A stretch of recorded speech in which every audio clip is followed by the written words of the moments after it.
Hello there, guys. It's me, Future Sam, and I regret to say that my computer has begun to rebel against me. During the recording of this episode, my Discord and OBS crashed collectively, I want to say, 8 times. But worry not. We didn't lose footage per se. There were just parts where we had to pause, and then I went back and cut those parts out. So there might be sudden jumps in the video or the conversation that you notice, but in my opinion, it didn't end up being that bad. So that's why that happened. Please enjoy the episode. Hello there, John. I say mournfully. Hey, Sam. I say equally mournfully and confused. Idly. I just got back from a funeral. Oh, yeah? Yep, celebrating the lives and mourning the passing of our last 5 episodes. Ah, yes. Oh, no. They're gone forever. You didn't invite me to that funeral? Well, it was kind of a private affair, close relatives only. What? I mean, you're a friend, obviously. I mean, I didn't want to presume. I just figured, given that it was. But I mean, well, the episodes and we just had something a little more, and right. it's not. I mean, right. and you're that's on the fair. brink of like having that with the episodes. You're just and it takes you typically don't invite like someone's murderer to their funeral, and in a way, I was the murderer of these episodes. So I guess I was an accomplice. There could be some bad blood there, I understand. Either way, so we lost a bunch of episodes because John's audio was out on all of them, and for some reason I wasn't editing them in real time, so like we got through 5 entire dead episodes before I finally noticed what was happening, which is why our most recent video is chapters 75 through the end of Oathbringer, all just me monologuing for 2 hours, and I tried to like talk about what we missed, like what we had talked about back when we recorded them the first time. Yeah, I haven't listened to that episode yet, but I'm sure it'll be better than all those 5 episodes would have been anyway. And then we'll learn eventually that me on this podcast is a waste of time, and Sam will dump me from this company.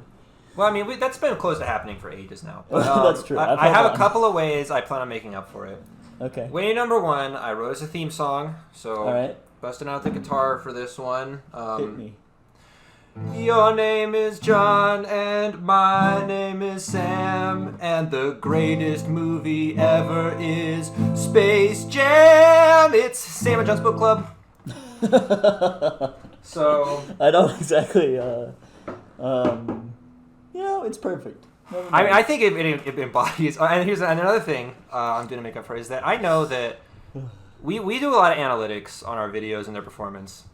And based on focus groups and surveys, we've determined that one of the biggest selling points of this podcast is that in the average episode, we have exactly 2 hosts. and last episode, we only had 1. Right. So to sort of balance things back out, it's my pleasure to introduce our friend Lucas. Hello. It's me. We've brought Lucas up a couple times in previous pods as our kind of crazy friend, expert on the Cosmere or all things Brando Sando, and the reason he was developing fan theories when we were still suckling on our mother's teats. So Lucas got me to read Brandon Sanderson originally, and then I got Sam to read Brandon Sanderson, and he immediately surpassed me in Cosmere knowledge, and then I felt the need to catch up to both him and Lucas, and now we're still not on the same playing field because I haven't read Mistborn Era 2, but we're closer. Yeah, we're getting there. The gap is closing, as they say. That's right. So, Dawnshard just came out pretty darn recently. Well, I guess it's not really out yet, is it? Like, the ebook version is out for Kickstarter backers. I believe as of a couple days ago, it's available for everybody. Oh, cool. Well, that's nice. And Rhythm of War comes out in, 4 days from recording? Yeah, on Tuesday, and it's Friday right now, so soon. Sick. What the heck? All right. That's the whole reason Sam and I did this book club podcast in the first place. To catch up on everything leading up to Rhythm of War release. All right, so Lucas is going to join us this week for talking about Dawnshard, and because there's 3 of us, this is probably going to be a slightly longer episode. So buckle up, kiddos. Click it or ticket, because you're in for a ride. Dawnshard was so good. Oh my god. It was really good. I don't know, John. Actually, Lucas and I have already talked to each other briefly about Yeah, I was how gonna say. we both just quick- really enjoyed it without going into too much detail. Yeah. Quick context, Sam and Lucas live together, so they talk more than Sam and I do, which is weird because Sam and I used to live together, and I don't know how to feel about it. Well, John, I would not have minded to continue living with you if you had just dropped everything and moved with me. that's true. Whereas I am so happy to live alone. No, I would love to live with you again. Sam, but A majority of our Wow. conversations about this novella, John, have been when I started reading it first. I just immediately 9 pages in, like, ran downstairs and was like, "Oh my God, Sam! Oh my God!" And then I went back Yeah, upstairs. And I was like, shut up, I haven't read it. And that happened, about like, right. I don't know, 3 or 4 more times over the course of me reading the book, and then Sam also Sure. read it. Yeah, I read the prologue and the first like 4 chapters in the lobby of a vet's office, and then the rest of it today. Hot So, dog. Sure. All right, first thing first, let's just talk about general impressions, and I think let's kind of compare this to Edge Dancer, because that's the closest thing to it in the Brandon Sanderson universe. I agree, right? yeah. Right. Yeah. So much better Oh than my Edge God. Dancer. Oh I liked my Edge God. Dancer, but I Leaps and loved bounds. Dawnshard.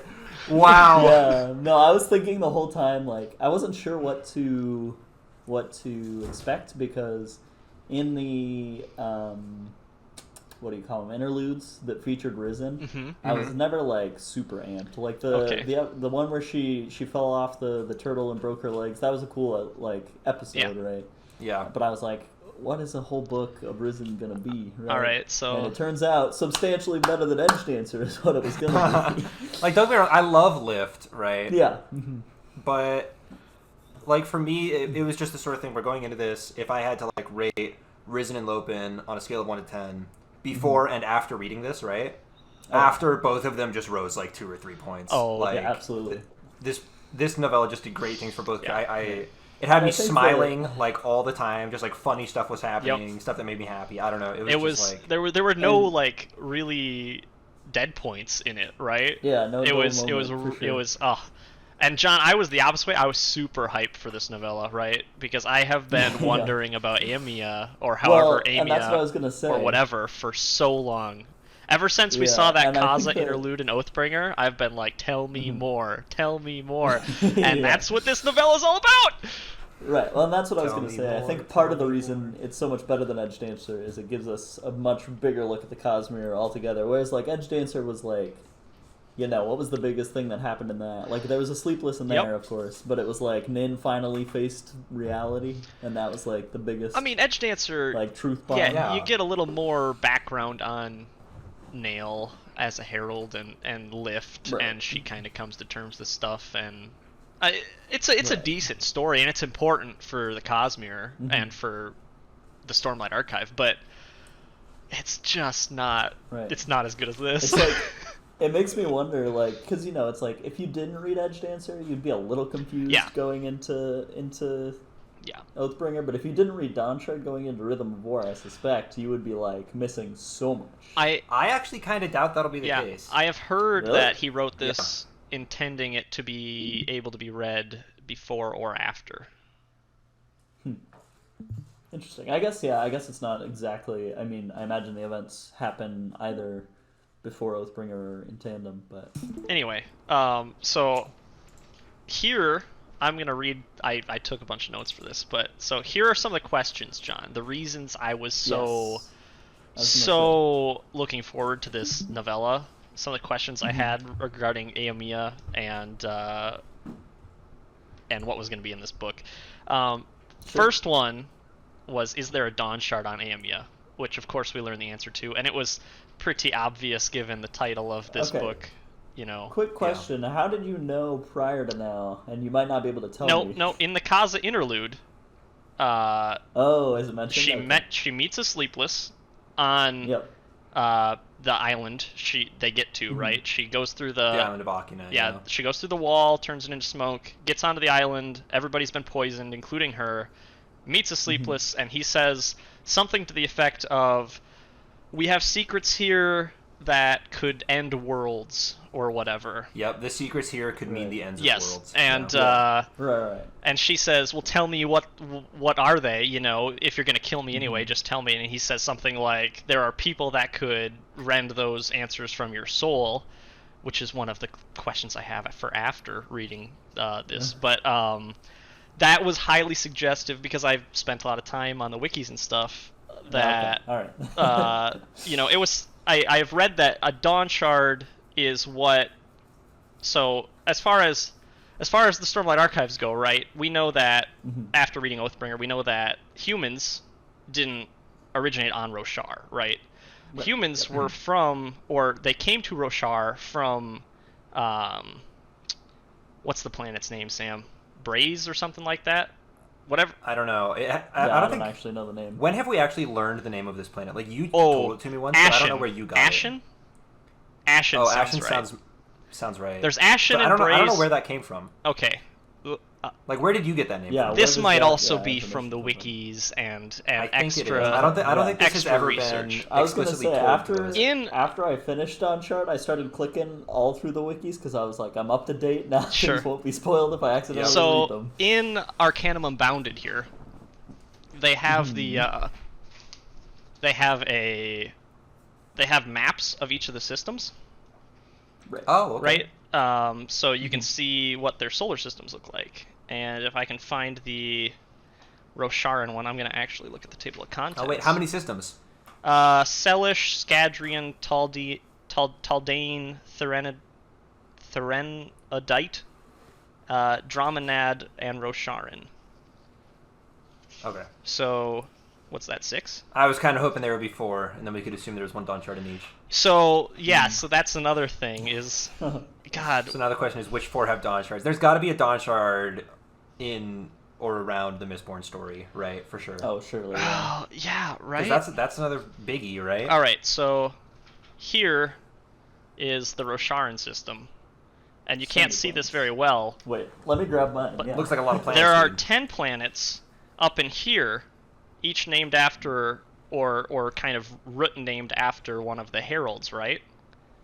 Okay. And then there are 3 closer to the sun in the Goldilocks zone, right? And you've got Ashen, which is the habitable closest. zone, sure.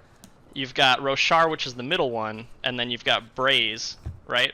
And so Ashen is where people came from, but sometime way long ago, they did something that destroyed that planet, and it's been speculated, or it's been confirmed, I don't remember, that a Dawnshard is what destroyed that planet, and a Dawnshard is how they moved to Roshar. And Braze is their damnation, right? That's where the heralds get sent, I believe, when they die. Oh, Really? yes, yes, I Okay. do remember hearing that name referred to. And as Ashen damnation. is the Forgotten Halls, or whatever, that they're trying to... The Tranquiline Halls, that's it, yeah. Mm, Alright, yep. so... Yeah, so... The people on Roshar now, right, did not originate on Roshar. They came from Ashen, and they used a Dawnshard to, I believe, both wreck Ashen in such a fashion that they couldn't live there anymore, and transport themselves to Shinovar, where they landed, right? That's not confirmed, though, that they used a Dawnshard for those things. That has not been in a book. I don't think it's been in a book, yeah. Right. But anyway... they came from Ashen, not from Braze. I think so, yeah. Okay. Anyway, I'm pretty sure they used a Dawnshard to wreck wherever they used to be it Ashen or Braze, but I think Ashen. And so as a result, when I read that on Aemia, there's a secret that could end worlds, right? I'm like, Dawnshard. Right. Sleepless have a Dawnshard, and it's on Aemia. For me, it was the fact that the book was called Dawnshard that tipped me off. Well, yeah, so that was the... Well, that could mean anything. That was the first question I had going into this is, was there a Dawnshard on Aemia? And, it gets answered. The next one I had was, what happened to Aemia during the Scouring, right? Because there's this whole Scouring of Aemia, and people reference Some it. historic event. Yeah. But nobody ever talks about what that actually was, So I was thinking, like, if there's Dawnshard on Aemia, did people use that to just kind of nuke the whole place, and now it's uninhabitable? Or... Because I didn't know what a Dawnshard was. Right. And then, like, I wanted to know more info about the Sleepless and the race that Axes is, because those are two different kinds of Aeamians, and we got just a titch more of that in this. I wanted to know more about the Great Shells and creatures that used to live on Aemia, because those are referenced in one of the earlier books as being hunted to extinction, mostly. We knew there was an Oathgate on Aemia, but it was assumed destroyed in the Scourging, or Scouring. So I wanted to know if that was the actual case or whatnot. And then how do you retrieve, in that, like we were talking about in that Raza interlude, they said, the Sleepless said people could retrieve secrets from Kaza's corpse if they told her, so they weren't going to tell her before they killed her. How? What? Well, what is that? See, and I have ideas of how, but Jon has not read Arcanum about it, so I can't talk about them too much. Okay, Yeah. so you'll tell me about those later. Sure. So, is this a Mistborn related thing, Sam, or is this something else? Related? This is a Mistborn related something. Yeah. Have you read Secret Histories, Jon? No, because I haven't read Era 2, and I can't read Secret History until I read Era 2. That's correct. Fair enough. But that's what I'm going to do once we're done with Rhythm of War. Good plan. Good Yeah. plan. Well, yeah, it sounds to me like a lot of your questions were answered, which is, of course, wonderful. Yes. Yeah. Huio, I mean, all right, how do you guys want to do this? Do you want to talk through the book kind of chronologically, or do you Yeah, we wanna, can. I feel like... Or do you want to just I think we vibe? should, but I don't think we should take a super long time because I want time to just vibe. Yes. So if we can just blow through it. Let's just hit on our favorite spots, Okay, you know, here, and let then... me... Let me go through and kind of highlight some, because I took a lot of notes. I have a lot of direct quotes that I just really enjoyed that tickled me, right? Lots of lines from Lopen. Sure. Yes. Okay, so let's kind of, I don't know, we'll kind of just get giddy on up through this. So first off, Right. Yeah, just highlights on it. Yalb is alive. Yalb, yeah. Yeah. Good. Thank You know, goodness. I like him. And two more people from that ship.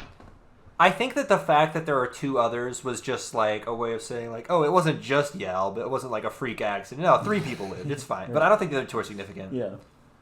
Well, okay, I just put this together. Does he mean Yasna and Shallan? No, it was 2 other crewmates. Okay. Yeah. Yeah. Yeah. That's also how I read that. All right, so I feel like that's going to come up later, just because that doesn't seem like something Brando would do. I don't think it is. I think those other 2 No? faceless, nameless crewmates are just never going to come up again. All right. Also, right in the prologue, they run into a ghost ship, and this was, of course, the ship from the Kaza interlude in Oathbringer, right? Yep. Surely, it must have been. Yeah. Yeah. Um, But we find out later what it was. So. Yeah. When I ran down the first time, Sam, while I was reading this and said page 8, and I've already busted out Oathbringer to reference something, it was to check to see if the first dream, or whatever the ship's name is, was the same ship, and it was. Totally was. Yeah. At the beginning of this... I did not pick up on that in the prologue. I was like, weird, a ghost ship, whatever. Like, Yeah. And then, like, later before it was revealed, I was like, wait a minute. Yeah. So, like, Rizen's Babsk got really, really wounded when the King's Drop was stolen at the end of Oathbringer. Sure. The stim. And like, I was just not certain that Vistim survived that. And she kept referencing him without saying anything that, like, specifically indicated whether he was alive or dead. So I spent, like, half of this book just being a little bit anxious about it, right? But then eventually it was finally, like, it became clear he was alive because he started writing over Spanreed. And I was like, oh, okay, we're cool. No, don't worry, everyone. Yeah, no, I the whole time I was like, he's not. No, he's fine. The way Chiri Chiri was first described... Sorry, I'm just going to say one this more. Yeah. The way Chiri Chiri was first described, I thought Chiri Chiri was, like, legit a bird. But now Chiri Chiri actually sounds to look a lot like a small dragon, right? Right, like a little flying crustacean-y... And Jon and I, of course, discussed a while back how big do you think Chiri Chiri is going to get, and we are like, oh, dragon-sized, right? Suddenly, that seems very, very on the nose. Like, Yeah.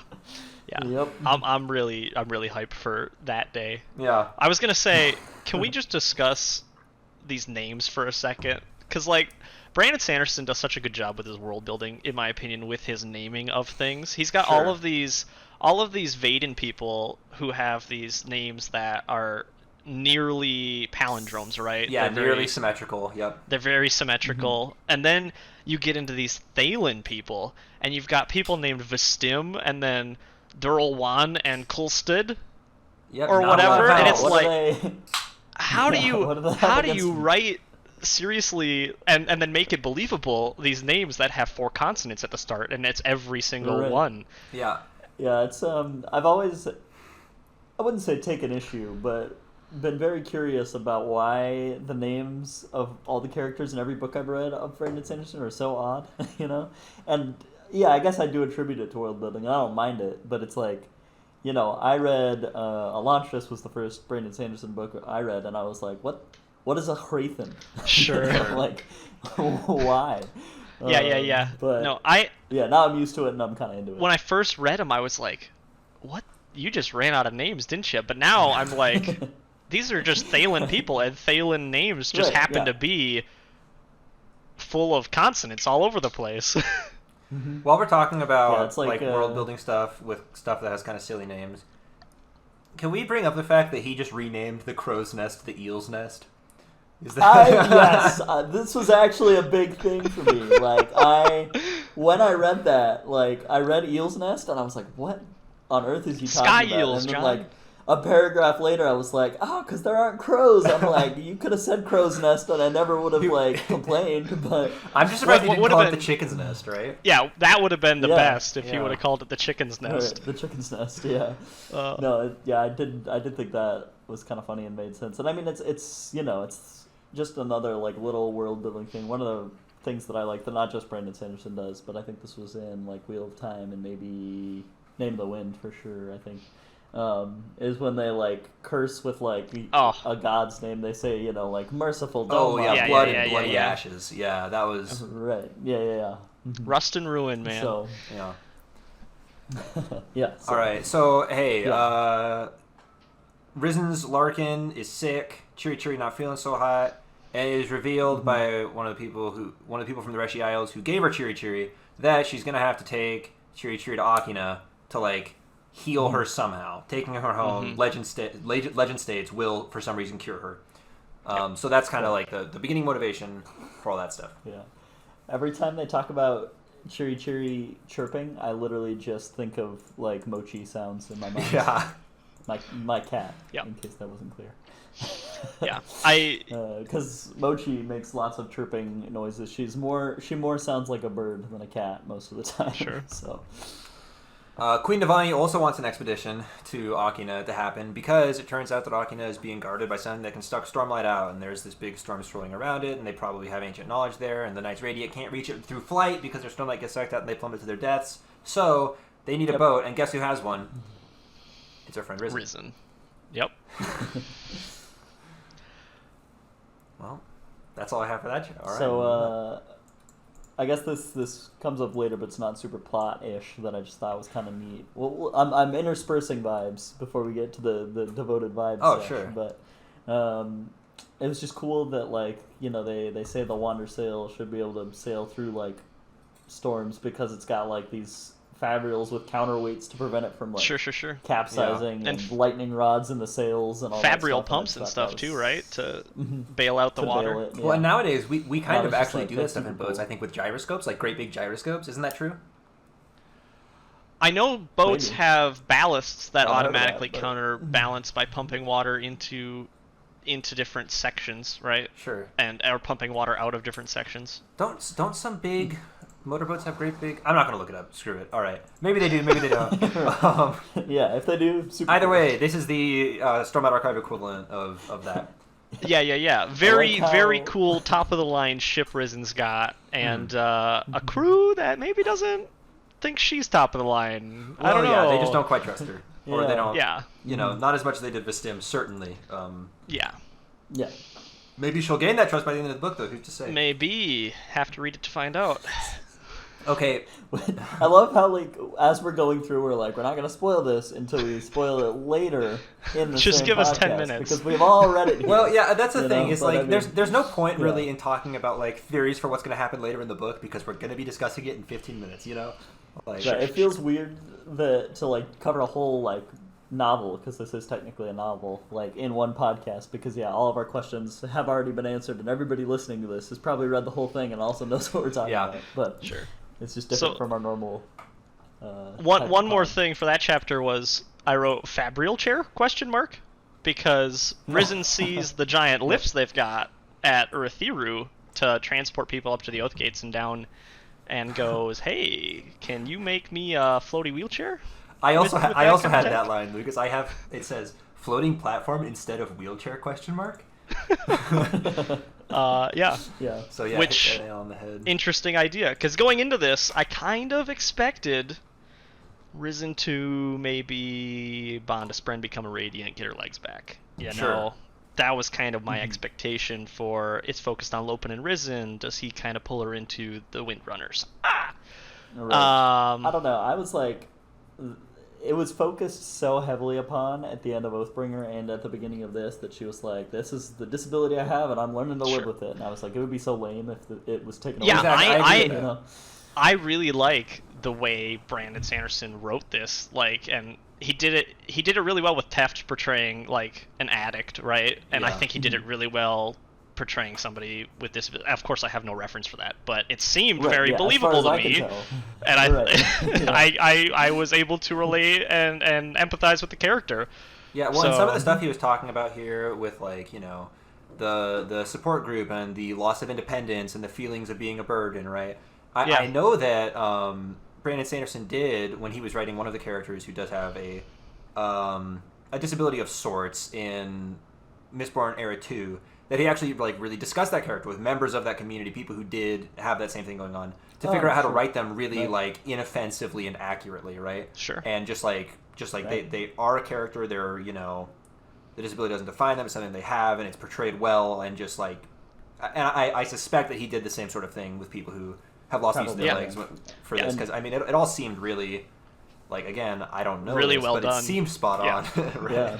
Yeah. I mean, it's kind of interesting because you don't think of somebody. I mean, at least I don't think of an author going to researching for a fiction book. Like a nonfiction, that'd be assumed they would talk to these kind of people to get their perspective and stuff. But in fiction, you don't have to do that, but obviously it seems like it's better if you do. Right? I really like it when they do. When there's for example, a long boat ride, and they actually talk about a lot of the stuff that does happen on a boat, and they use good terminology for all on us that. with his boat terms. Yeah.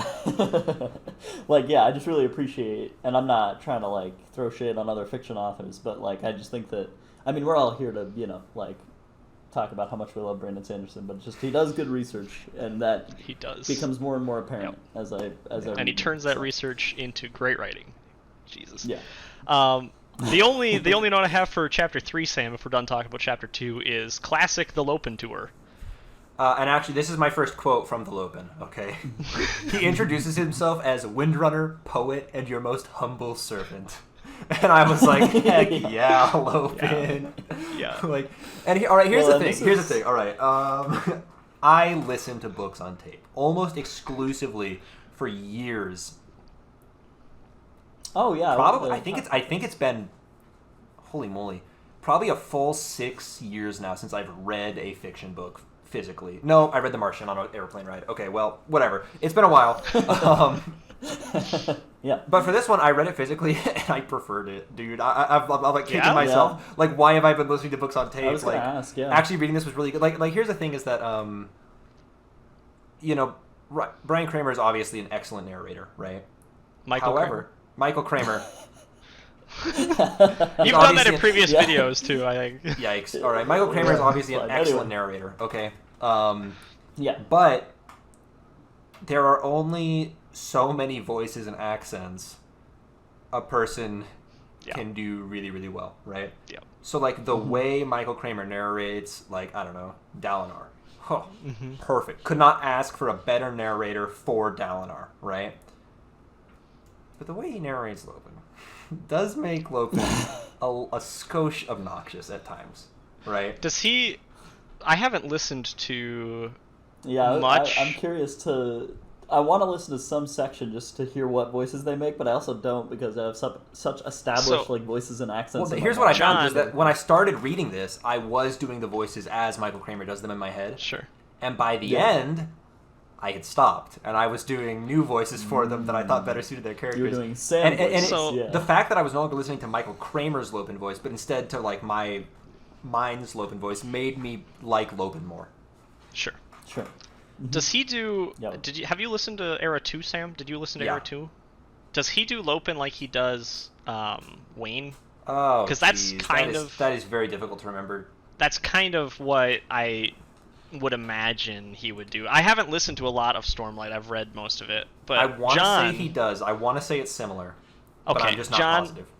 I would recommend if you want to listen to Brandon Sanderson stuff, that Era 2 is maybe the best stuff to listen to. It is really Because Really? the character Wayne in there is often described as doing different. He likes to impersonate people, and he is often described as doing a lot of different accents. Mm-hmm. And Michael Kramer okay. actually does and very, very, very well does It's impressive. these, like Michael a Kramer guy puts doing on an a accent. masterclass. Yeah. Yeah, it's I mean- it's really good. That's like one of the biggest like heralds of like voice acting is if you can pretend to be a different character as a character. Yes. Oh yeah. Like, If more you can do ways an than impression one, of so- somebody doing an impression, yeah. Yeah, Yep. and exactly, yeah. Michael Kramer pulls it off in Mistborn Era 2. Sure. But anyway, Yeah, but, back to the Lopin. I have another Lopin line here. back This is right to after he yanks the that Lopin. dignitary into the sky, right? And he says, this is just narration from Lopin's point of view, right? He was surrounded by Shocksprint, so he seemed to be enjoying the ride. And like this kept happening over and over again throughout the book, where Lopin would like say, statement of fact, therefore something that is way off the mark, right? And like this just happened over and over. It's so funny. He has a very interesting perspective on the world. Yeah. And it's so funny that he refers to himself as the Lopin, Mhm. right? And he's just like, people haven't realized that's how you should do Yeah, it. everyone People should should call just- himself the blank. Yeah. Yep. And again, to really just hammer home the fact that I only have my cat and I'm lonely. I often, because I only tell stories about my cat, I often refer to Mochi as the Mochi before I even knew this was a Oh, thing. wow. And so that was just a fun little, like, I'm gonna have to keep doing that random now. comic. Yeah, it's really fun. to just I like refer to that a things lot. Yeah, as the Mochi. thing, yeah. The Mochi. The Mochi, yeah. that has a nice ring to it. Yeah. Also, Lopin Yeah. says that he was a king once, back when he was regrowing his arm. Yeah. I just Yeah, do what was that not about? really recall that so much. Yeah, I really read that. I was like, It's- don't know if that's real or not. I can't. Yeah, that strikes me as one of the things like, oh, that guy's my cousin, right? You Yeah. know, that strikes me as just a Lopinism, but maybe. It's not. I don't know. The Reshi King Really ends up hard to being a say. Dustbringer. Lopin advises them not to Mm-hmm. talk to the existing Dustbringers, presumably run by Mulata, right? Yep, that was my Sure. Yeah. No, and I interpretation. thought that was really cool, and I actually forgot about it until just now. I didn't even take notes on that one. Yeah. So. Yeah, I don't know what kind of implications that's gonna have, but that sounds cool. Dustbringers seem very scary. to And, me. yeah, we They seem got- like the most destructive. We got a little more in-world knowledge on powers Dustbringer has, right? And he was talking about like setting the air aflame and stuff like that. Yeah. Like, Well, and so now we haven't really Zeth- seen. Now Zeth has access to Division. He hasn't used it yet, but as of the end Yeah. of Oathbringer, Yeah. yeah, No, I'm excited. that's gonna be dope. I am terrified. The dignitaries' guards are like yelling and shouting, and they're generally upset that Lopin flew him into the sky. And Lopin says they're probably sad they didn't get to fly too. Yeah. Yeah. Kaladin's like, "What did you learn?" And he was like, "Oh well, I can't tell you." He's like, "What? I said you do reconnaissance." And Lopin's like, "Oh, they're my cousins. I can't reveal their secrets." And I'm like, "Wow, Lopin is just awesome." I don't know. Right, he's very himself, and sometimes that means he's bad at his job in a very cool Yeah. way. A bunch of members of Bridge 4 now are becoming their own full-fledged Knights Radiant, and they are developing their own squires. So just the order of like Windrunners is really mushrooming, which is great. Yep. Makes sense that they're squires first, that become knights. Sure. Yeah. And this is the first time we hear the name Cord. And I believe that we did hear that name, and we did know that that was one of Rock's children from the last Sure. book when his family first showed up on the Shattered Plains. But did you guys remember that at this point? Nope. it sounded I didn't realize till familiar, later. and when it got revealed it was a Horn Eater, which I think was very early, I was pretty suspicious Yeah, that it was one of Rock's relatives. I was like thinking maybe that's Rock's relative, but it was with a very low level of confidence. We just do not see a lot of Horn Eaters in the books besides Rock and his family, right? So yeah, well, it seems like they mostly keep to themselves, right? Yeah. A lot of them stay up in the Seven Peaks, so But yeah, I couldn't have told you that until now for certain. Same. All right. In chapter 4, I start really liking Neekly. How do you pronounce that? Neekly? I've been saying That's Nickley. how I said it in my mind. Let's just say Nickley. Nickley's easier to say than Neekly. Neekly takes some effort. All right, yeah. So Sure. Nickley, I just like Nickley. I don't know, he's cool. It is at the end of chapter 4 that I started thinking like, all right, well, somebody on the ship has got to be a sleepless because they seem to do a real good job at keeping people off of Akina, right? Yeah. This is after the sky eel has died, which is a bad omen apparently, and I'm like, somebody killed that sky eel. That's probably the sleepless at work already. And then when the end of chapter 4 comes and they say, oh, 3 people decided that sky eel omen wasn't worth sailing for, including our cook, I was like, oh. Uh-oh. Great, Yeah. because we saw how it went with Kaza when the cook turned out to be a sleepless and poisoned everybody, right? So I was kind of expecting something similar.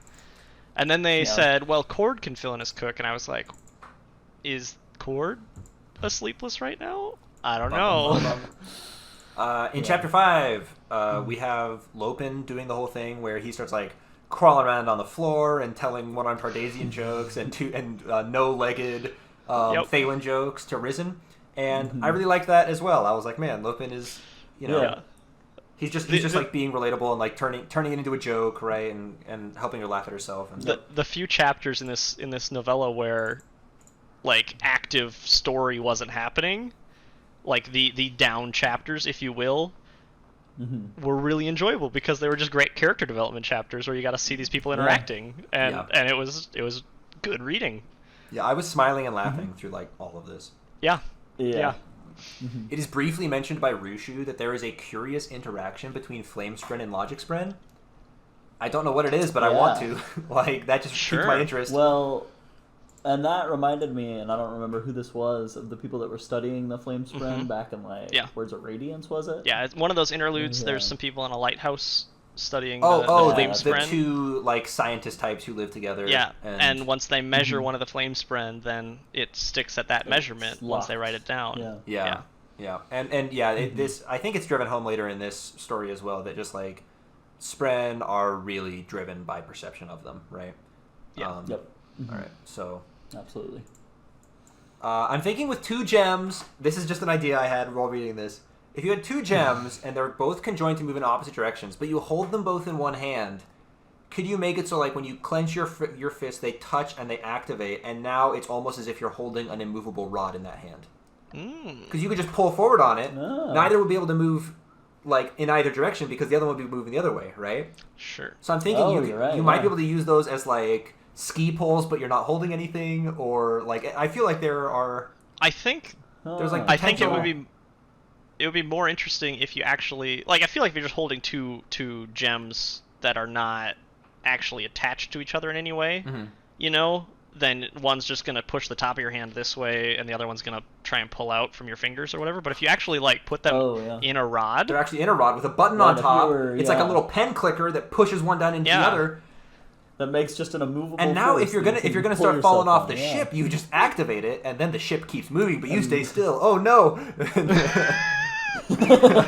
But we learn that that's actually not necessarily true because it's all about your frame of reference. The user's frame of reference, and I imagine that this is something where like probably people in the community were like, oh well, why wouldn't the spinning of the planet come and be taken into account? And Brandon Sanderson was typing this angrily, like, okay, screw you guys. Like, I had the exact same thought where he was like, all right, let me just close this can of worms before it really gets open. Yeah, and honestly, I think it's a great call because I don't know. I feel like this comes up in D&D sometimes too. When you cast spells and they're in like a location for a certain amount of time, but you're on a cart or a ship or whatever. It's the same thing, and it makes the magic system a lot more usable if you allow this, right? So yeah, I like it. I like it.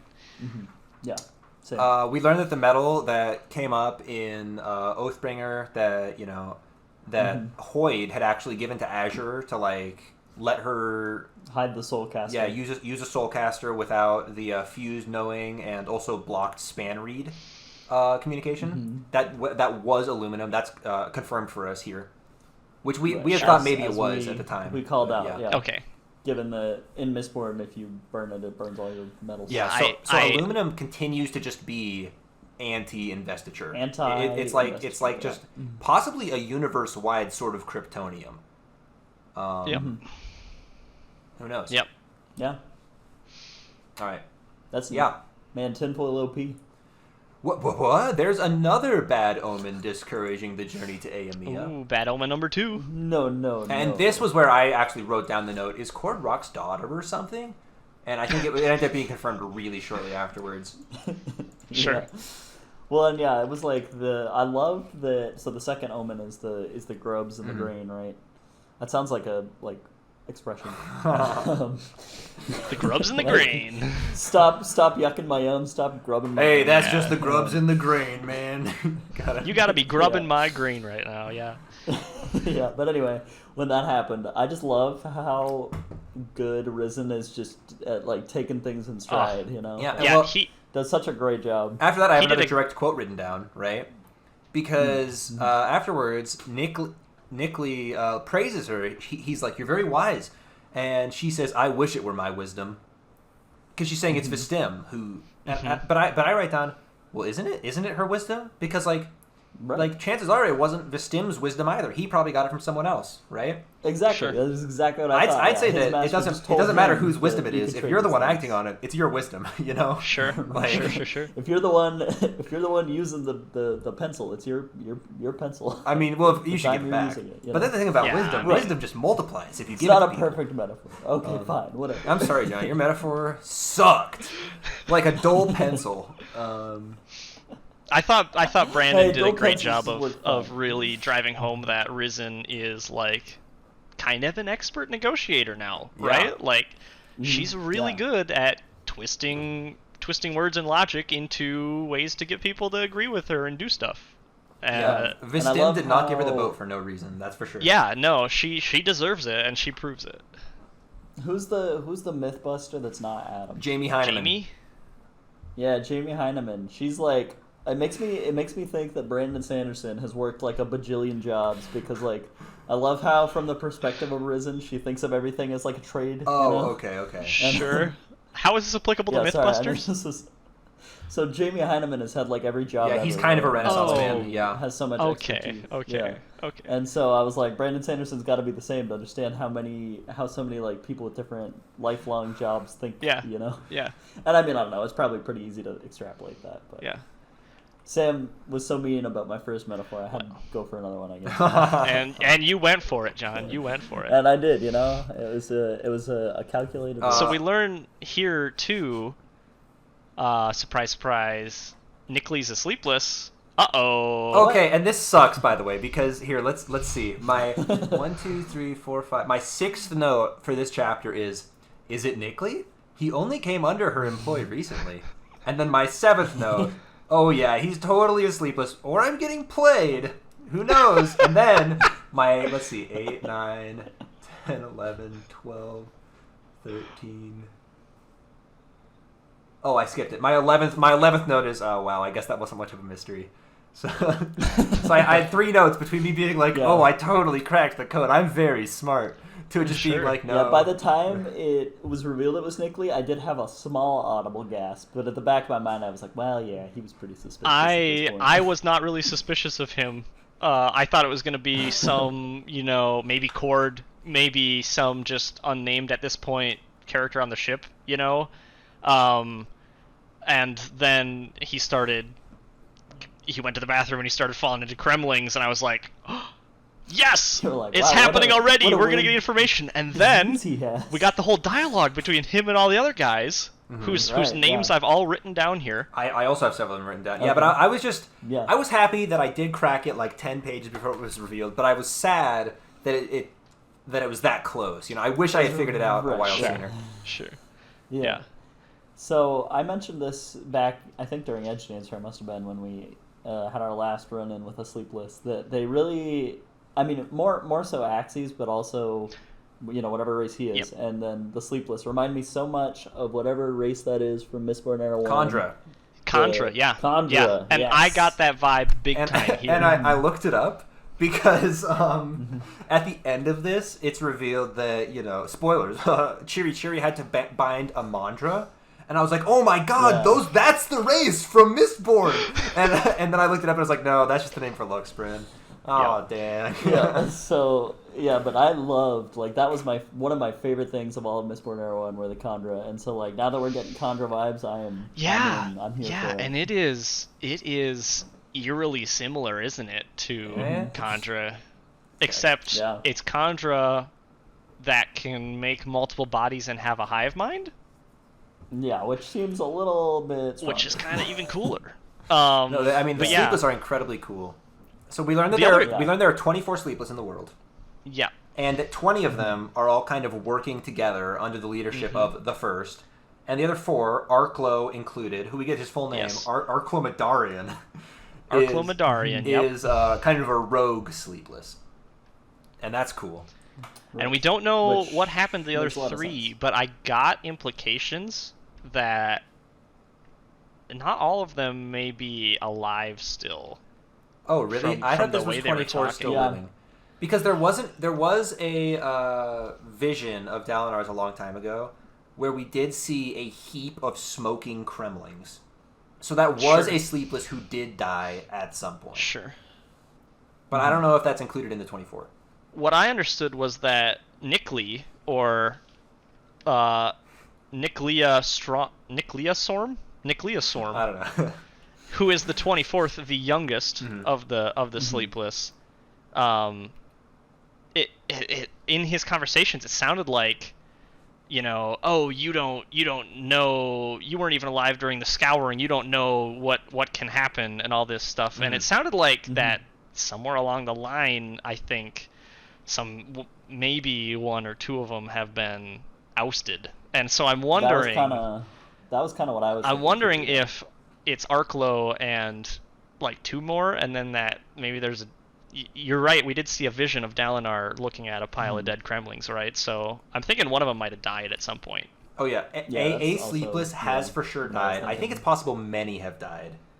I just don't know if they're included in the 24. And they're 20. Sure. Okay, right. Okay. That's the other thing that got me thinking Sleepless and Khandra too, though, is the fact that they talk about themselves in this kind of, what's the guy's name? Yella Maizen is the first, right? And he's the eldest. And the Khandra have the same kind of hierarchy where they have the first generation and all the way down to whatever they're on now. Yeah.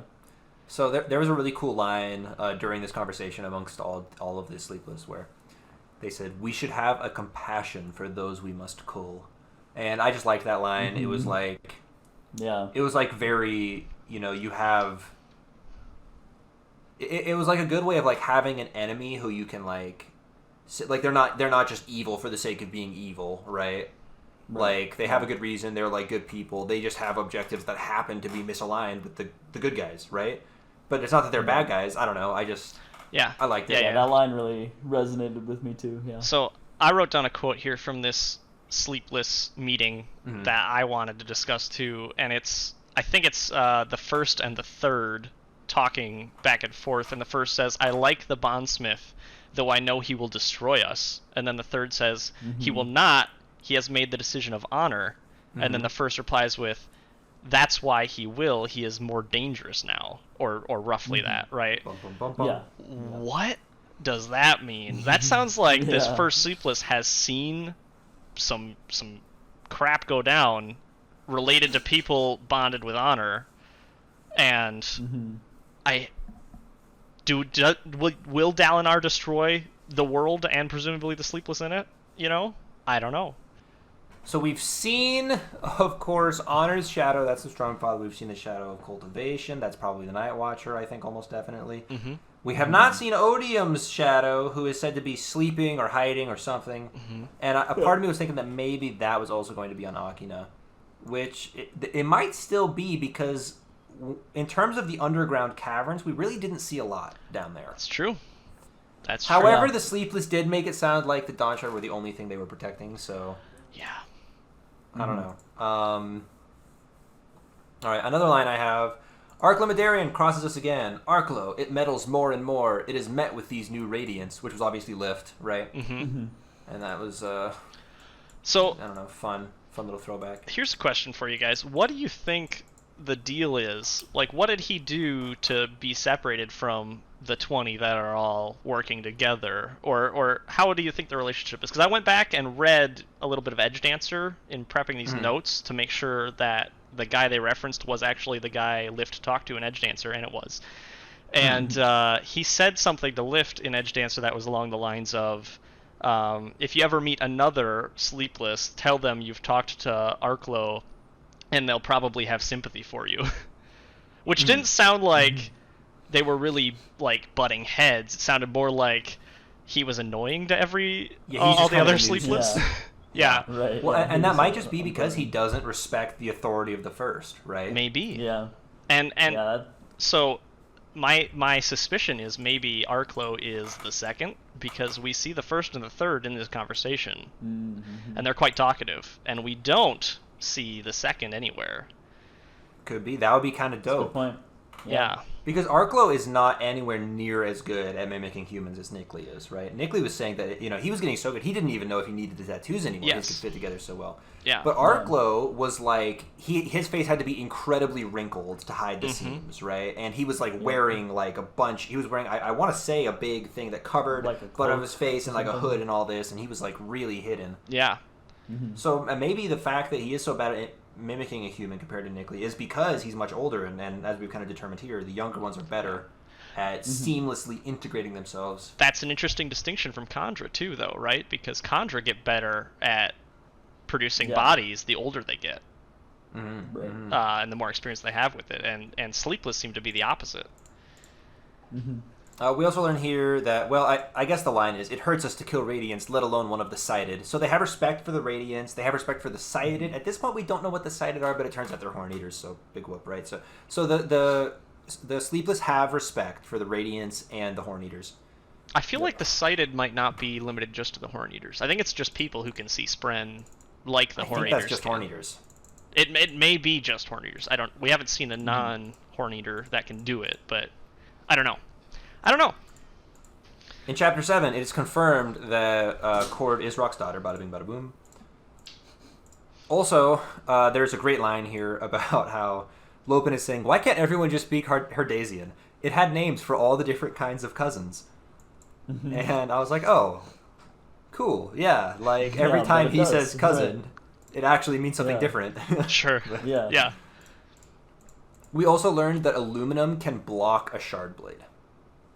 Sure. Yeah, which is, I mean, I just immediately upon this pictured somebody wearing like really crappy LARPing armor that was made of cardboard with aluminum foil on the outside, just like charging into battle, and not so good against real swords probably, but We also what if you learned made that a sword that, out of aluminum. That'd be cool. That'd be dope.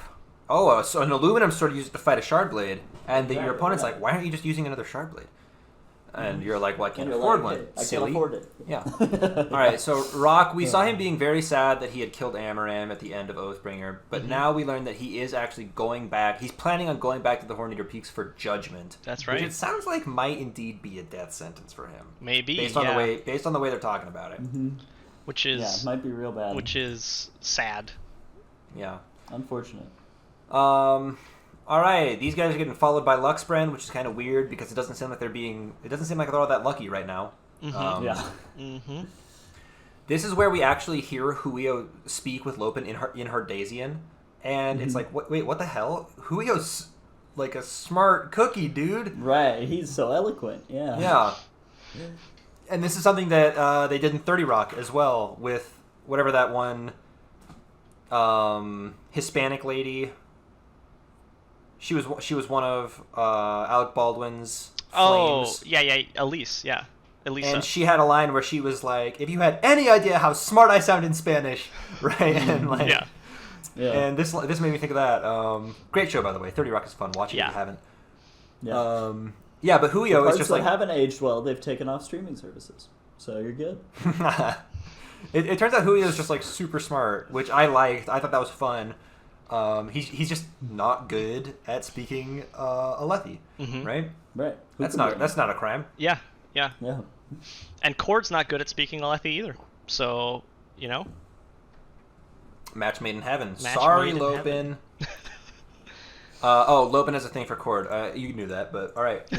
We get to 9. All right, there is an Oath Gate on Akina. This is the point where it's finally confirmed that Vistim is alive. Yep, thank goodness. Risen says, I met one of them, speaking, of course, of Axie's race, and the one she met was, in fact, Axie's. Sure. Yeah. According to the wiki. And Which- we learned that Axie's race can detach their arms and legs, which is not something we knew before. Yeah. Wait, I missed that. What? Yeah, Yeah, no, no, she says says she's writing to Vistim, and she says, you told me about Aeamians, and they can detach their arms and legs, and then, or it's not Vistim, maybe it's Navani. Oh, I thought she was talking about the Sleepless there. No, and then she gets told about the Yeah. Sleepless as the other race of Aeamians. So Right. Oh. apparently Axis can just rip his limbs off willy-nilly. Yep. All Dope. fine, yeah. I can't wait to see that happen. Yeah. Honestly, when are we Also, going to can get we an just- Axie's novella? Okay. I was gonna say, can we just talk about the fact that we didn't learn about Axes and I'm bummed about it? I mean, great book, don't get me wrong. Yeah. But like, Axes has been the most important character since his interlude, and I was led to believe because it came up in the first book that he was gonna come up more, and I've just been blue balls by Axes this whole Something time. else I read in Edge Dancer. Your balls are almost as blue as Axie's. Something else I read in Edge Dancer that Arklos said was about Axes, and he said something about once you have achieved immortality, you need to find another purpose, right? And that was a line that Axes had told him. So apparently Arklo and Axes have had conversations. They're bros, dude. Sure. They're homies. Yeah. Yeah. They probably do a podcast. I love it. That reminds me of what we were gonna ask Brandon Sanderson if there was like, if there were true crime podcasts that happened with like span reads Yep. or something. That's a throwback to our Way of Kings episodes. Yeah. But... Okay, hey, and then finally, one of Lucas's questions is answered. I believe the question was, what turned Aemia into a wasteland? Yeah, what And what we was learned- the scouring? That they had Fabrials, I guess, that turned Alethi into like an island paradise. Aemia? Yep. Yep. And those Fabrials were at some point like destroyed in the scouring, I suppose. Yeah, and now, because of the ocean currents that naturally happen around there, it's all cold and chilly, and nothing wants to live or grow. Yep, and it's just a total wasteland, very sad place. So, hey, whoever destroyed those Completely Fabrials, barren. you suck. Mm-hmm. Hey, what's wrong with you? Yeah. I think you skipped over the dead Santhid, the Omen number 3.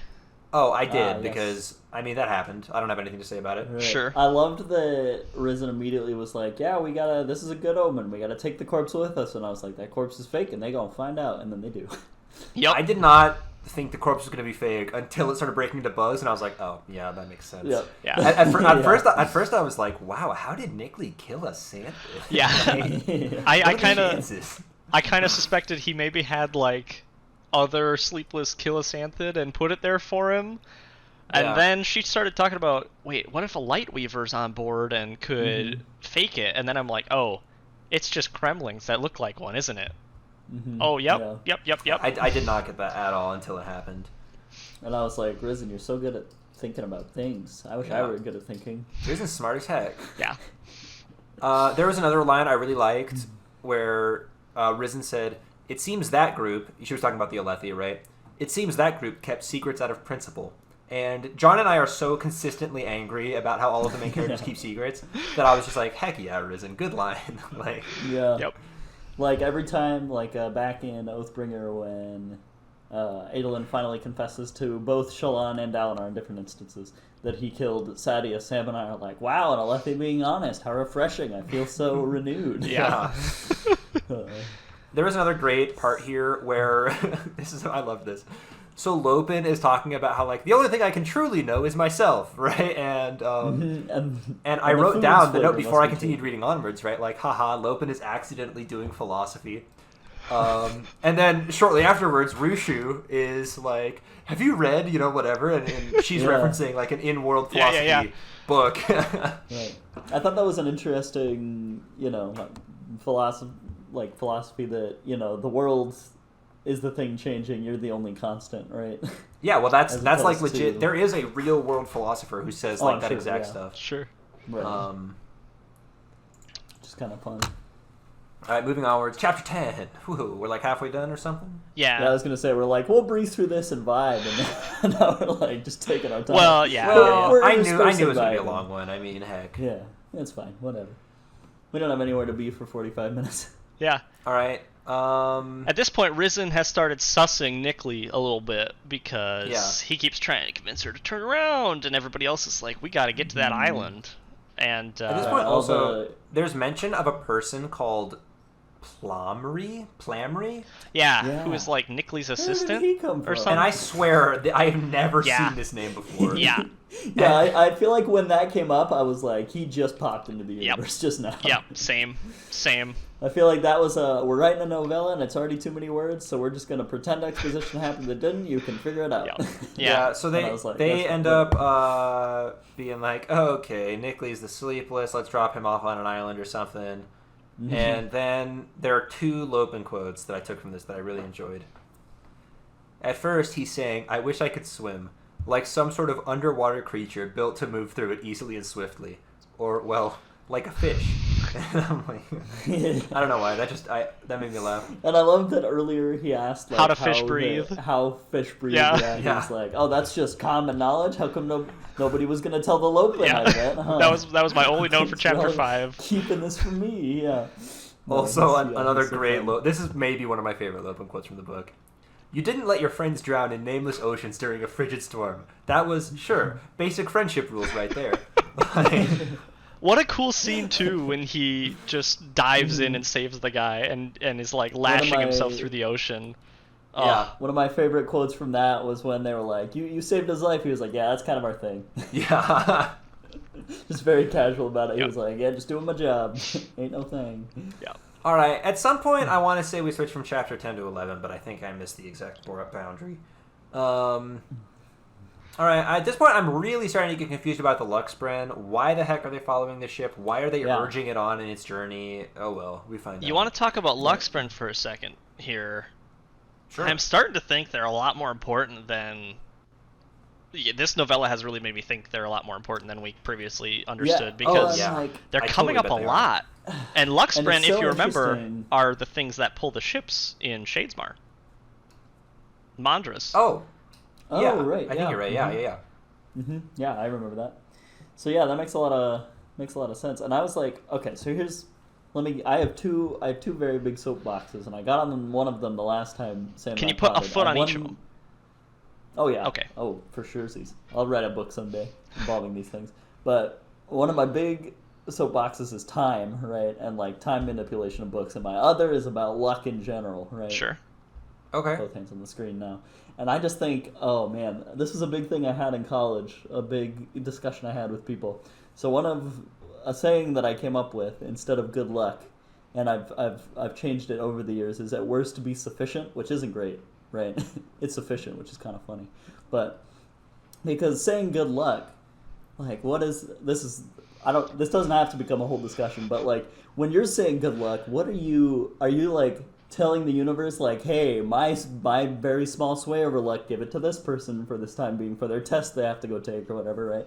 Like, I never understood what, like, I mean, luck's not a thing, right? In the words of Ron Swanson, luck is a concept invented by the weak to explain their failures, right?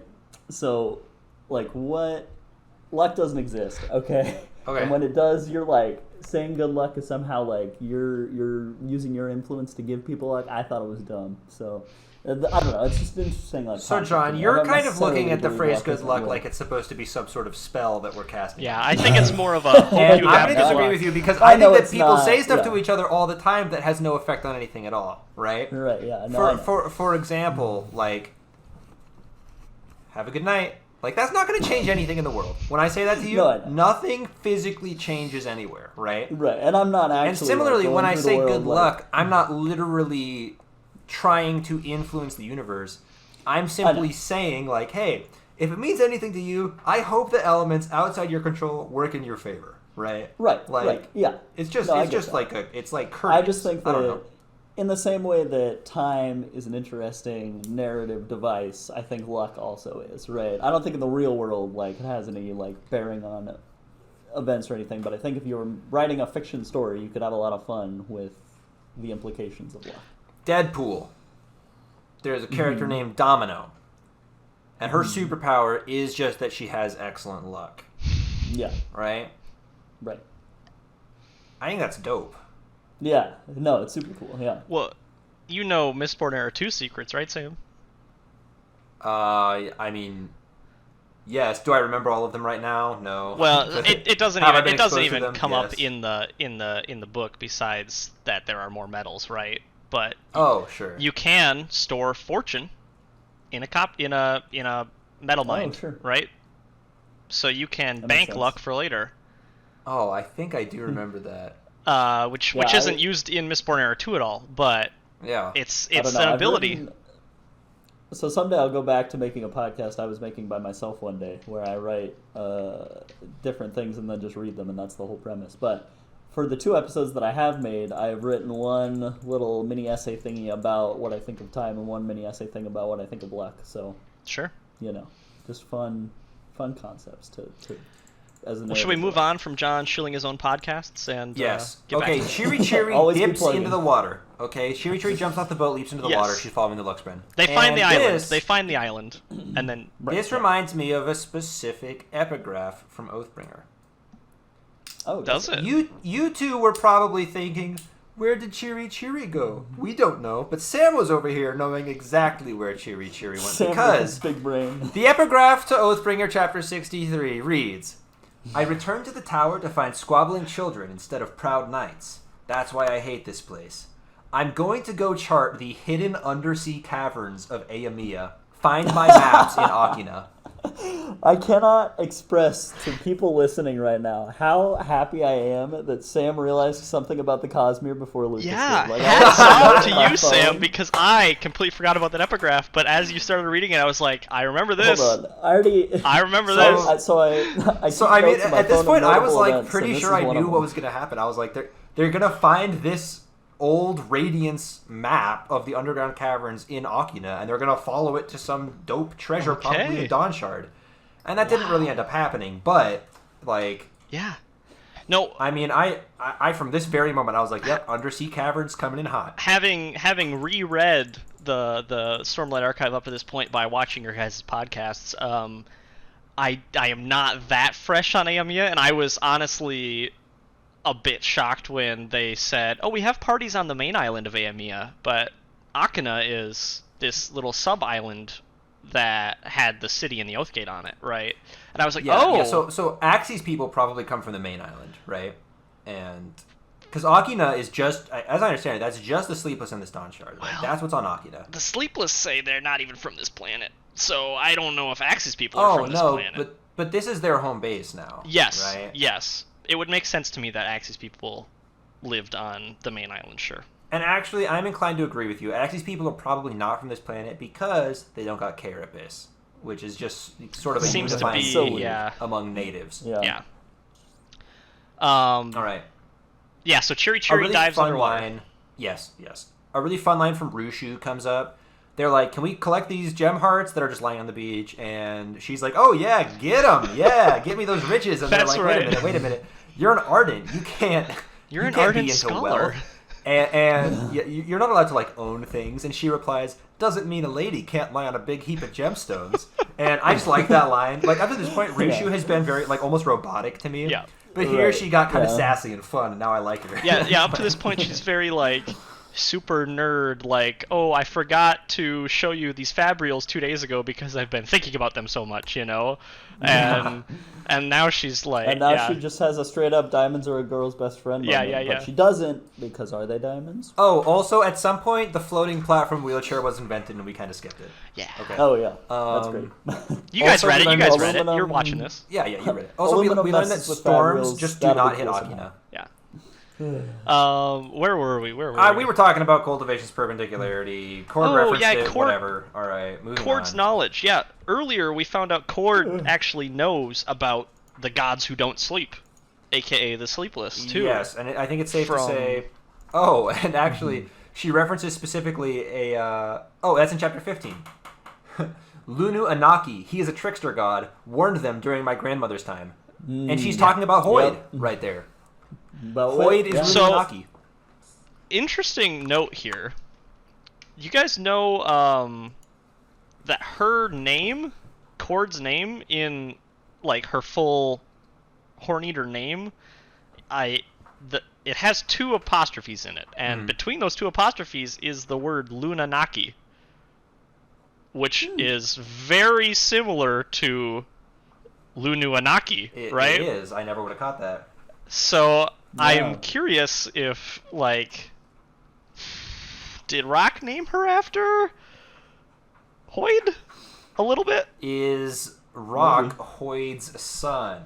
Find out next week. No, I'm kidding. On Casimir Hot Takes. Okay, we also learned that the city of Akina, which it turns out is a fake, so I don't know how legit this is like another one of those sand pattern sort of deals where like we've determined that a lot of the cities in on Roshar are like there are things where you can do where you put sand on a plate and then you channel a certain like vibration frequency through it and they form into fun patterns, right? Yeah. And this is like another one of those sort of deals. It like follows that similar sort of vibe. But it's a fake city, so I don't know, maybe it's just based really well on the original. Which I believe it is, because the Sleepless are trying to make people think it's the real one, right? Another thing in Chapter 15, are you guys shipping Lopin and Rushu? Because I am. I did not think to ship Lopin and Rushu, no. I mean, I'm not opposed to it, I guess. But... They have a fun little interaction on the beach there, and yeah. Well, Lopin's in that Cord, though, right? So he is, but he's constantly talking about how he's too much Herdazian for any one woman, right? And I think so Lopin's gonna have a harem. I see. I don't think he's too into Cords to fancy someone else. Okay. Sure. He's keeping his options. There's a line here. Yeah, no, that was kind of a cutesy little moment. I do remember that because he was like, he even said as much, and Rushu was like, "Oh, you silly, you guy. big sexy Herdazian." All right, so there's a line here about how the very Cosmere is at stake, which of course made me think back to the time where in the Cosmic interlude they said the secrets here could result in the ends of worlds. Bum, bum, bum, bum. Yep. There's a Dawnshard on Aonia. And in the very next chapter, we find it. Holy moly. First, let's talk about this mural. First, there are murals of people falling through portals, emerging into light. What is that? Is that the people coming to Roshar? I don't know. Maybe. What is that a mural of?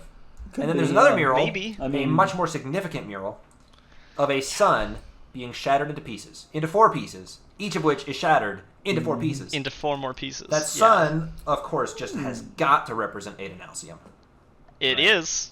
It's Adenalcium, and that is what the summaries sometimes they just beat you over the head with stuff. They were like the whole Zyle Vasher thing, right? Like, you know, you're reading the thing and it's like they're talking about their former swordmaster Zyle. Or Vasher, so now you actually, John, you've read the wikis read... now. Do you know who Azure is? All right. Let me look it up. Okay, and here.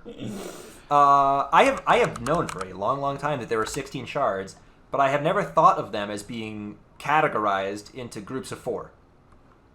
Oh, of course that's who Azure is. Yeah, I suspected as much. But so for those of you at home, Azure is Vivenna. Hooray! Yeah, the Warbreaker girl. Yeah, her hair changes color. You know, she knows Nightblood and Vasher. So yeah. So I I have seen speculation that the shards are grouped similarly to metals, because metals are often displayed in that 16 metal diagram or whatever, and they have like opposites, and the shards kind of have opposites like ruin and preservation, right? Mm-hmm. So it makes perfect sense to me that the shards could be grouped into groups of 4, just like the metals were. Would you say that odium and honor are kind of opposites? Well, Because honor, so odium honor seems is to be almost a sort of like lack of emotion in a way. Right. Like a strict... Well, I would say if there's a shard out there that's like logic or reason or something, that would be the opposite. Okay. So, like I was saying, I've seen the metals split into categories, categorized by groups of 4, and so it makes perfect sense that the shards could be 2, in my opinion. But if there's an opposite to odium, I would expect it to be like logic or reason, right? Something completely devoid of emotion. Mm-hmm. Honor seems much more... It seems to me like there should be a shard called deceit or something that would be the opposite. I don't think of there's going honor, to be, though. right? I don't think there's going to be. I think that honor is sort of like, it's like oaths without emotion almost, right? It's just like... Okay. Yeah, I don't know. it could be.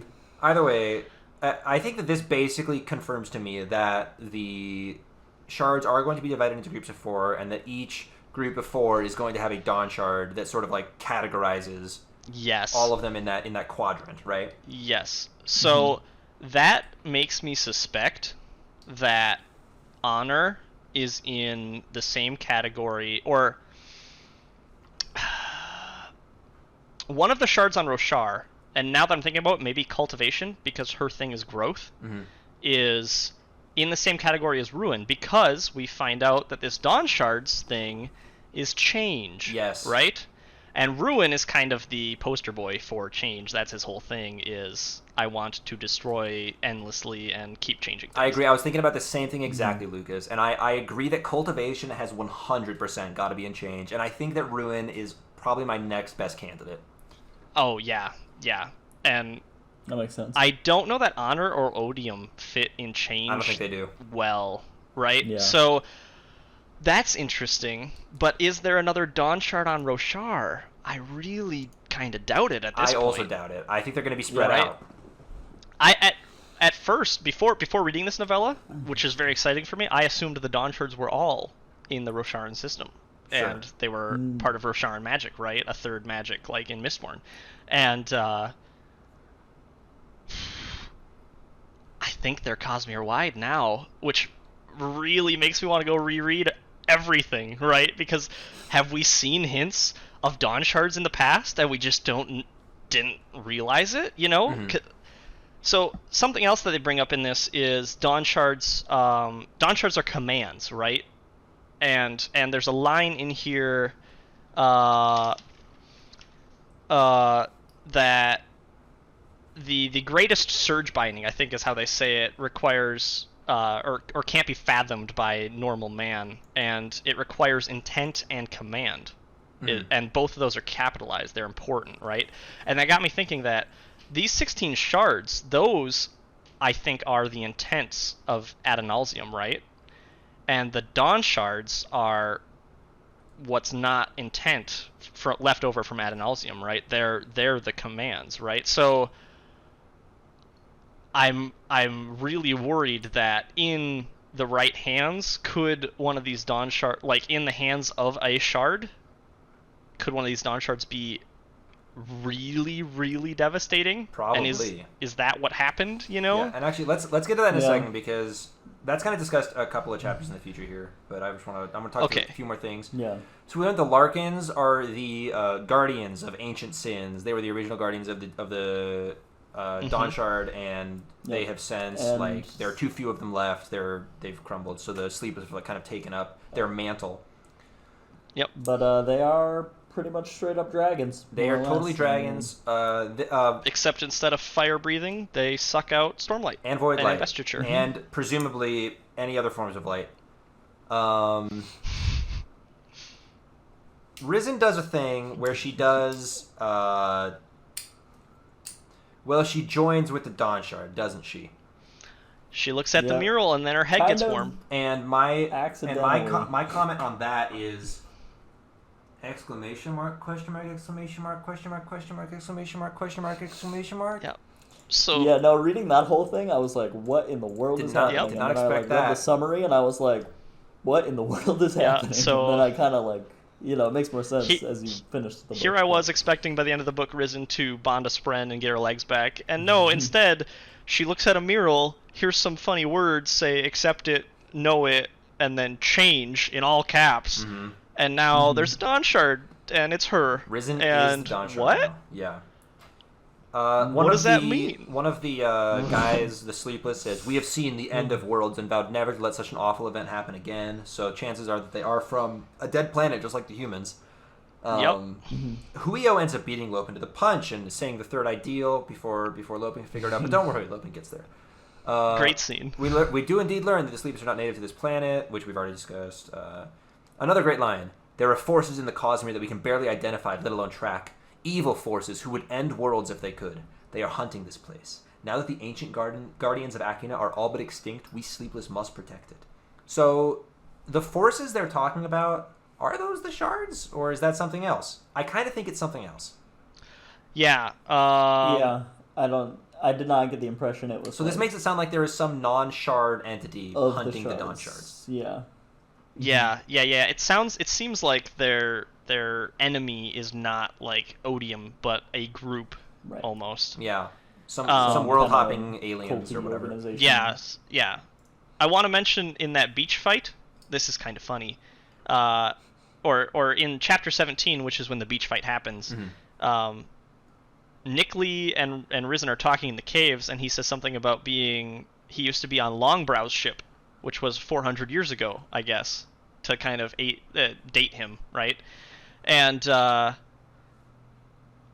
Longbrow presumably was a Thalen, and I'm just curious, how long do your eyebrows have to be to get the name Longbrow? Because Thalens are known to have... Dragging on the floor, dude. The really long, like tucked behind their ears, floor. like. Yeah. Oh my gosh, it's so weird. Well, there was a little illustration I have such a hard time in this picturing that. of one of them who had the eyebrows that come and they hooped down and then went back over the ears. I kind of like that. I thought it looked like the way I was imagining it. They just like went straight back like glasses almost.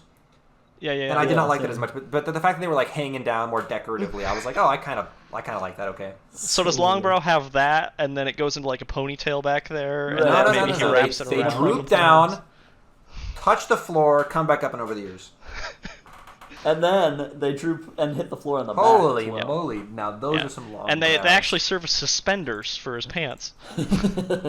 Yeah, he loops them through his belt loops. Okay, it is said to Risen by the Sleepless, talking about the Dawnshard, you would not be able to employ it. It's beyond your capacity. But there are those in the Cosmere who could use it for terrible acts. Yep. The Dawnshards are commands, the will of a god, Aiden Alcium. And another quote, the most powerful forms of surge binding transcend traditional mortal understanding. This is the one you were talking about. Yep. All their greatest applications require intent and command, demands on a level no person could ever manage alone. To make such commands, one must have the reasoning, the breadth of understanding of a deity. And so the Dawnshards, the four primal commands that created all things, and then eventually they were used to undo Aiden Alcium himself. And I just wrote down that entire paragraph because I was like, this is significant. Like, this is like Cosmere stuff we're talking about. Right. This is something Brandon I didn't think Sanderson, we'd get. He just like peeks through the curtain that is the fourth wall, and he's like, oh sorry, one sec, and then he goes back, and he like comes back out with a chair, and he sets that down, and he just like, does the thing where he like dusts his pants off, and he sits down, and he's like, so here's some more. Yeah. And he laid it on us. I was so excited was to get through this book and find out, yes, Amia has a Dawnshard, and I did not expect to find out, oh, the Dawnshards were used to shatter Aiden Alcium. Here's a bunch of lore for just the general Cosmere. I'm so happy. And it makes me with wonder, it. Oh. who would have used the Dawnshards to shatter Aiden Alcium, but the shards themselves? Do you think the shards are the ones who shattered Aiden Alcium? It was the people. 16 original shard bearers. Yeah. But how did they get the intent of Adenalsium, right? How did they get the Dawnshard? Well, it sounds like Aiden Alcium. because, Aiden Alcium like created the Dawnshard. Well, I mean, it says right here. It's and the so will of the four primal commands that created all things. So in the beginning, there was Aiden Alcium. In creating the universe, Aiden Alcium also created the Dawnshards, or whatever, right? And then eventually, those Dawnshards were picked up by the 16 original Shardbearers and used to destroy Adonalsium, and then they took his power for themselves. Yeah. And that's the way I interpret it. Right, they took some aspect. Yeah. Yeah. Okay. So Hoyd, for all we that know, checks out. may have been in on the murder, more or less, of God. Because he was there had an for it. opportunity to be one of the original Shards. Mm-hmm. Based on those letters. So I read something on Reddit that was under a spoiler tag that was confirmed in like a blog post or something. Okay. And I'll share it if you want. Yeah, sure. I mean, wait, so we've read this stuff now, right? Is this a spoiler from what? Is it a Stormlight spoiler? I mean, I don't know. It's not in any books yet. Well, I don't know. I don't care then. Hoyd, at one point, was a Dawnshard, I guess. I believe that. Oh. Honestly, well, that was a question I was going to ask. That Is makes now sense, we see yeah. that Risen is a Dawnshard, okay? Where do we think the other Dawnshards are, and do we think any of them are already people? Yeah. Right. Are Because they if actually- anybody else in the Cosmere was going to just be a Dawnshard, it's Hoyd, right? I mean, Yeah. who else? Yeah. Right. And the way she starts talking here, you know, her senses start to become like weirdly heightened, right? Now that she has the Dawnshard, she starts to like taste flavors better and see She shadows gets- deeper. She gets the She's reaching heightenings, yeah. Yeah. For perfect colors or whatever, yeah. Yeah. And it makes me wonder about just like the origins of different planets and their magic systems. Like, we know about the scholars from Warbreaker. Like, maybe did they have a Dawnshard? They have unusually powerful breaths, right? Like That's a single true. breath that's like weirdly strong. Could that be somehow related, like a shadow of a Dawnshard? I don't know. It's Right. all kind of whack. Yeah. So there's just a lot Yeah, of questions here. Yeah. Where, And what- where are the other Dawnshards? What are the other Dawnshards, too? Because we have this one command that's change, right? Yes. What are the other Dawnshards? Is one of them this voice Dalinar keeps hearing telling him to unite people? Is that a Dawnshard talking I doubt to him? it. I doubt it. Let's from see. Like, somewhere? what are the four? What are the Oh. four ingredients I for the hadn't considered universe? that, but- Right. That's all we have to Yeah. do. Figure out the four ingredients for the universe, and boom, Yeah. we got the Dawnshards. Well, we know that it's sugar, spice, everything nice, and some chemical. Well, X. chemical. is All right, now change. we've We established know chemical X is change, change. right? So the other Yeah. three must be Yeah. sugar, spice, and everything nice. All right. Yeah. All right, so we learned that the Dawnshard came to Roshar through Cultivation's perpendicularity. It didn't originate here, which of course makes sense, but you know. Yes. There are two other known Larkin in the world. We know that Nalan, Nail, Nin Has one of them, and the other one is question mark. Yep. That's what I wrote. Hey. Also, Risen forms a contract that says she must never bond to Spran. I don't really know why, but it's a rule now. She is the I wonder if Dawnshard. that would make her capable of using the Dawnshard for devastating effect, which they're scared Yeah. about. Maybe right? that's why, because That's they kinda probably what I do was have a thinking, good was reason like, for you it. just have to. Yeah. So, But hey, that's fine. Whatever. yeah. And another just note, I think on the Dawnshard is like to remake things, to demand they get better, the power to change. Yeah. And then we hit the epilogue. Okay, so hey, wow, what a book! Really loved it. One more thing I want to touch on. Back in chapter 18, Mm-hmm. Cord challenges Nickley to a duel in that cavern. Yeah. And she yeah, says something about, I want to duel you to the death, and then he accepts, and then she says, you can't kill me because Rock's my dad, and he drew the bow of hours at the dawning of a new millennium, heralding the years of change. And that if he Yeah. killed her, he would be breaking the ancient pact of the Seven Peaks, which was made with some gods, and she hoped the gods who don't sleep. What does any of that mean? Well, it Is means the that bow of Rock- hours what I he used to have- kill It Amaram? means that Rock is a really big deal. No. To kill Amaram, Rock used a shard bow. Yes, It was just a right? shard bow. So, he previously drew some mythical bow?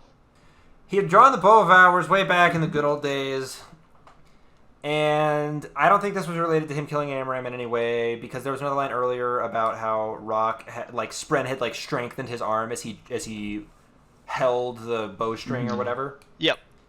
And I think that was just probably some purely ceremonial thing he did, because he was just such an epic warrior and a king among the Horn Eaters or whatever. Sure. I think that Rock is incredibly significant among the Horn Eater people, but I don't think that was Sure. related to him killing Amaram. Yeah. Yeah. It did really feel like in that when she challenged Nick Lee to a duel, she was like, I know some things, I have some chips, and I'm just laying them all on the table and hope they apply somehow. And I was like, and now I've gone from wanting to know more about Aomiya to wanting a novella about the Horneater Peaks. Like, all right, so that's pretty much the whole book, right? Lopin becomes a Radiant. I mean, yeah. Now we just got the epilogue. Lopin becomes a Radiant. His line for the third ideal is, "I've got to protect people, even from myself." Yeah, which was so good. Yikes! What a bummer. Well, Yeah. I mean, it's kind of nice. Like his whole thing is self-improvement, right? Like similar to Teft is I need to make myself a better person, even though I hate myself, right? Lopin's like, I now realize people don't always enjoy my antics, and I need to think about their feelings. Right. It's almost the opposite. He's like, I'm super great, but I can't. But not everybody thinks I'm as great as I am, and I have to realize that. Yeah. Which was that all right, so let's fun. do some closing thoughts just Sure. really quick before my OBS crashes again. So I love Lopin. Yeah. I love Yep. Risen. Great. I love Nick Lee. I love Rushu. I love Huio. I loved every Everybody's so character good. Yeah. in this. Yeah. Everyone's so good. The amount of just lore, Cosmere, like massively influential lore that Brandon Sanderson dropped on us in this novella. Oh God, thank I you, feel Brandon like Sanderson. Edge Dancer was like a cute little appetizer for Oathbringer, right? But then Dawnshard was just like the decadent dessert. Yeah, I'm you know? honestly worried that Like- Rhythm of War is going to be disappointing or feel slow because this was such a good novella. Right, it was fast-paced, never a dull Yeah. moment, all the answers we wanted, more questions that we now are asking. Questions I didn't like, know I oh. had answered. Yeah, like, yeah. oh, it was such so a good good. book. I am so unbelievably psyched out of my mind for Rhythm of War. Like, because all right, up to this point, John and I have been doing this podcast, but these have all been rereads for me, and Right. this was my first non-reread, And this is and already I great. loved it so. Just that we can all much. discuss theories on an equal playing field. It makes you And- think Yes. too, because he spent a long time writing Rhythm of War, right? He spent most of last year doing it, and he pumped this thing out in like 2 months or something. Hot second. in like 2 months. Yeah. Yeah, it was So super fast. if he spent that long on Rhythm of War, is it just going to be somehow better than this? Stacks on stacks on stacks, yeah. So here's the thing. Up to this point, I have been laying down a bunch of theories, and some of them have been right and some of them have been wrong. And I've been kind of deliberately saying some stuff that I already knew wasn't true, because maybe it was what I used to think, and I don't just want to give John all the answers, right? Which you did a very good job. But now, I don't have to hold myself back which is anymore. I can just drop So all good. of my theories, which are basically always correct, and everyone is going to be so impressed, you know, because they're going to It's realize, really funny, oh, this too, isn't because 'cause, Sam like- read this once. This is because Sam's just Yes. a genius. I He just knows. I feel like I developed theories at a much slower pace than most people. Like when we were watching Westworld back in the day, everybody was like dropping theories left and right. I feel like when I consume media, I'm like, this is a roller coaster. Whatever hits, like I'm just here for the ride, you know? Yeah. Like I'm not Oh, anticipating man. them. But sometimes when I have theories, that like I've fewer of them, but I care like disproportionate about them. Oh, John, by the time I get halfway through a sentence, I have already theorized the end of that sentence. Like, I mean, I'm just... Well, we'll be a good foil to each other then, I guess.